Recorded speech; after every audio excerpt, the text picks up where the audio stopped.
Out of கண்ட்ரோலாக தமிழக மக்களின் அவுட் ஆஃப் கண்ட்ரோலாக அண்ணன் ஸ்டாலின் இன்னொரு 10-11 மாதத்தில் போக போகிறார் என்பதை மிக பதற்றத்தோடு அவர் வெளிப்படுத்துகிறார். நான் கேட்குறேன், எவ்வளவுக்கு இவ்வளோ பதற்றம்? அதிமுக பாஜக கூட்டணி அமைந்ததிலிருந்து அண்ணன் ஸ்டாலின் மிகுந்த பதற்றத்தோடு காணப்படுகிறார்.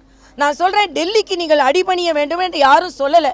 டெல்லிக்கு அடிபணியவில்லை என்றால் இலங்கையில் நம் தமிழர்கள் சுட்டு கொல்லப்பட்ட போது அடிபணிந்து தானே நீங்கள் அதை தடுக்காமல் இருந்தீர்கள். இன்று மாநில சுயாட்சியை பற்றி பேசுகிறீர்கள். 16 ஆண்டுகள் 5 அமைச்சர்களோடு ஆட்சியில் இருந்தீர்கள். அப்போ டெல்லிக்கு அடிபணிந்து தானே அதை பற்றி ஒரு வார்த்தை கூட பேசாமல் இருந்தீர்கள். இன்று கல்வியை மாநில பட்டியலுக்கு கொண்டு வர வேண்டும் என்று சொல்கிறீர்கள். இவ்வளவு ஆண்டு காலம், ஏறக்குறைய 15-16 ஆண்டு காலம் ஆட்சியில் மத்தியில் இருந்து கொண்டு டெல்லிக்கு அடிபணிந்து கொண்டு தானே அதை பற்றி ஒற்றை வார்த்தை பேசாமல் இருந்தீர்கள். ஆக நீங்கள் ஆட்சி செய்யும் போது டெல்லிக்கு அடிபணிந்து தான் இருந்தீர்கள், எதையும் கொண்டு வரவில்லை. இன்று வீராவசனெல்லாம் பேசலாம். இன்னைக்கு ஷா என்னை ஒன்றும் எந்த ஷாவும் ஒன்று செய்ய முடியாதுன்றாரு. நினைவுபடுத்துகிறேன், 76-இல் KK ஷாவால் தான் இவர்கள் ஆட்சி கலைக்கப்பட்டது. இந்த ஷால ஏதோ ஒரு ஷாவால் இவர்கள் ஆட்சி கலைக்கப்பட்டது. இந்திய வரலாற்றிலேயே ஊழலுக்கு ஒரு முறையும் தேச விரோதத்திற்கு ஒரு முறையும் 2 முறை ஒரு ஆட்சி கலைக்கப்பட்டிருக்கிறது என்றால் அது திராவிட முன்னேற்ற கழக ஆட்சி. அதனால இன்னைக்கு இதையெல்லாம் அவர்கள் பேசிக் கொண்டிருப்பதை விட என்னொன்று சொல்கிறார், நாங்கள் தொகுதி வரையறைக்கு ஒரு கேள்வி கேட்டோம், அதுக்கு பதில் இல்லை. மரியாதைக்குரிய அமித்ஷா அவர்கள் பதில் சொல்லிவிட்டார். உங்களுக்கு புரியவில்லை என்றால் நாங்கள் என்ன செய்வது?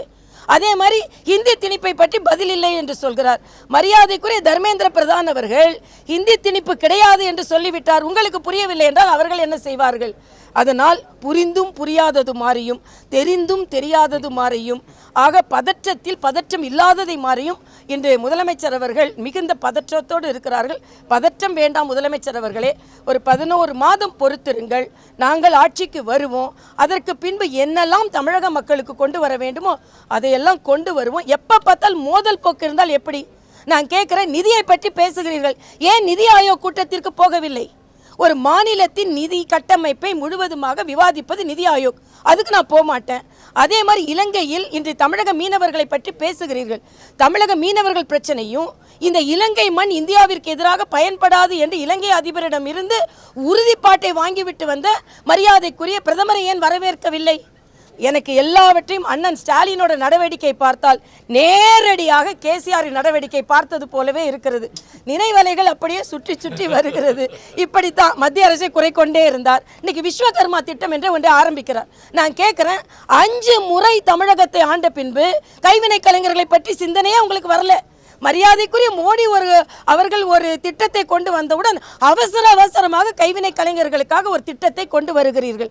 அதனால தான் இன்னைக்கு ட்விட்டரில் பதிவு பண்ண, இந்த கலைஞர் திட்டத்திற்கு வழிவகுத்த பிரதமர் அவர்களுக்கு நன்றி. ஏனென்றால் பிரதமர் அவர்கள் தான் முதலமைச்சர் அவர்களை கைவினை கலைஞர்களை பற்றி சிந்திக்கவாவது தூண்டி இருக்கிறார். அதனால் முதலமைச்சர் பதற்றம் வேண்டாம், அமைதியாக இருங்கள், கவலைப்பட வேண்டாம். உங்கள் கூட்டணிக்குள்ள குழப்பங்களை முதலில் பாருங்கள். பொருந்தாத சந்தர்ப்பவாத கூட்டணியா? நான் சொல்கிறேன், இந்த சந்தர்ப்பத்திற்கு ஏற்ற கூட்டணி. திமுகவை வீட்டிற்கு அனுப்ப வேண்டும் என்ற சந்தர்ப்பத்திற்கு ஏற்ற கூட்டணி. அண்ணன் திருமாவளவன் கொடி கட்ட முடியலன்னு சொல்கிறாரு. சாம்சங் தொழிலாளர்களை பற்றி தொழிலாளர்கள் பாதுகாப்பில் நிலைன்னு கம்யூனிஸ்ட் சொல்கிறார்கள். ஒரு போஸ்டர் ஒட்ட முடியலன்னு காங்கிரஸ் தொண்டர்கள் அழுகிறார்கள். ஒரு துணை முதலமைச்சர் ஒரு போஸ்டர் ஒட்டினதுக்கு உடனே அடக்குமுறையில் கிளிக்க சொல்கிறீங்க.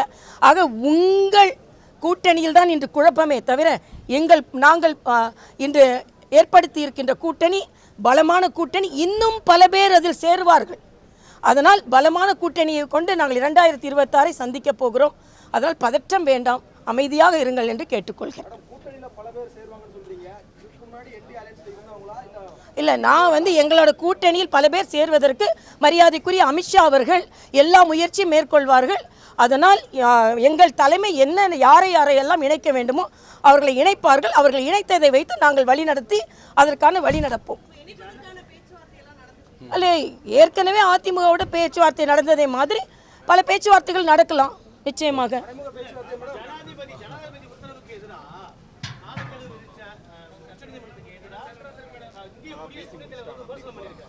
நான் கேட்குறேன், ஒன்று கேட்குறேன், அதாவது உச்சபட்ச நீதிமன்றத்தை கேள்வி கேட்க முடியுமா என்று உச்சபட்ச பதவியில் இருக்கும் துணை ஜனாதிபதியை பற்றி ஒரு கேள்வி கேட்கிறீர்கள். நான் கேட்குறேன், நீட் என்ன? நீட் நீங்கள் வந்த உடனே நாங்கள் முதல் கையெழுத்து போடுவோம் என்று சொன்னீர்களே, அது உச்சபட்ச சுப்ரீம் கோர்ட்டின் தீர்ப்பு. இப்போ நீங்கள் தான் தீர்ப்பை முதலில் மீறி இருக்கிறீர்கள் என்று நான் சொல்கிறேன். ஆக உங்களுக்கு சாதகமாக தீர்ப்பு வந்தால் அது எல்லாமே நல்லது. ஆனால் நீட்டை பற்றி நான் கேள்வி கேட்கிறேன். நீங்கள் தான் உச்சநீதிமன்றத்தின் தீர்ப்பை முதலில் மீறி இருக்கிறீர்கள். உச்சநீதிமன்றத்தின் தீர்ப்பு நீட் வேண்டும் என்பது. முதல் கையெழுத்து போடுவேன் ஏன் பொய் சொன்னீர்கள்? அல்லாதவிட இன்றைக்கிங்க ஈரல் தினங்க, ஈரல் தினம். ஆனால் இன்றைக்கி ஒரு தனியார் நிறுவனம் கருத்து கணிப்பு நடத்தி இருக்கிறது. தமிழ்நாட்டில் 1.5 கோடி பேர் குடிக்கிறாங்களாம். 1.5 கோடி பேர் குடிக்கிறாங்க.